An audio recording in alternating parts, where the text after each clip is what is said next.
Te mihi nui kia koutou, and welcome to the first of our emergency meetings.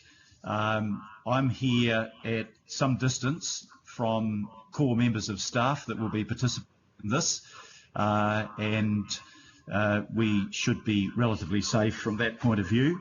I hope everybody has managed to get through the first week of the lockdown without suffering any adverse effects.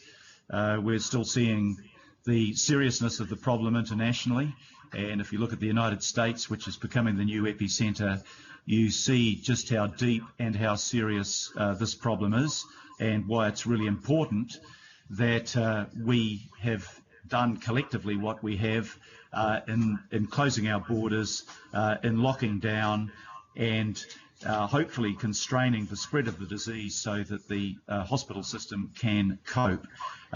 It's still an evolving thing. People are still learning as we go along, but I think we can take some comfort from the first week and its apparent effectiveness. So first of all, I'll call for apologies. I haven't received any apologies, so there's nothing to confirm there. Secondly, confirmation of meetings as the first emergency meeting of the committee. There are no minutes. Declarations of interest. Is there any councillor who has an interest that they need to declare? Okay. There are no petitions. There is no public input. There is no local board input.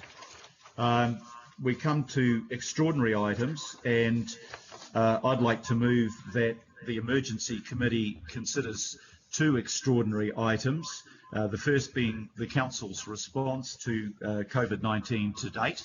There have been some new developments which I think it would be useful for us to discuss today, in particular the opening up of the Food Distribution Centre yesterday, and to give you an update on the level of demand in that area and how it's operating.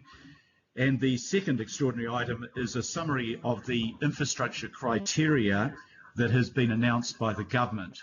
We received this yesterday, so we had no earlier opportunity. We've got the actual forms that need to be filled out for councils, for the private sector and others that might have shovel-ready projects, is the term they're using, that would be able to be put in place within a 6-month period that would help stimulate the economy, create jobs, and so on.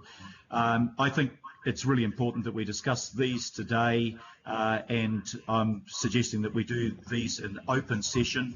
We will still have a briefing at the end of the Emergency Committee by our officers on other aspects of the COVID-19 situation.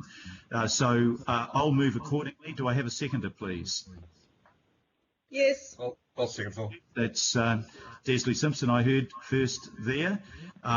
So if there's no comment, I'll put the resolution. All those in favour, please say aye. Aye. No. Aye. Aye.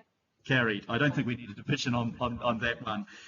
Just on that issue, what I intend to do procedurally with your agreement is to operate as we did last time. When it comes to questions, I'll do a roll call, and I'll run alphabetically down the list on the first occasion, and then the opposite direction on the second occasion, and so on. And we'll have that for both questions and for comments. And then the vote on the items that are before us, I'll do by division, even if it might be agreed by everybody, so that we have a formal vote that can be recorded on those things.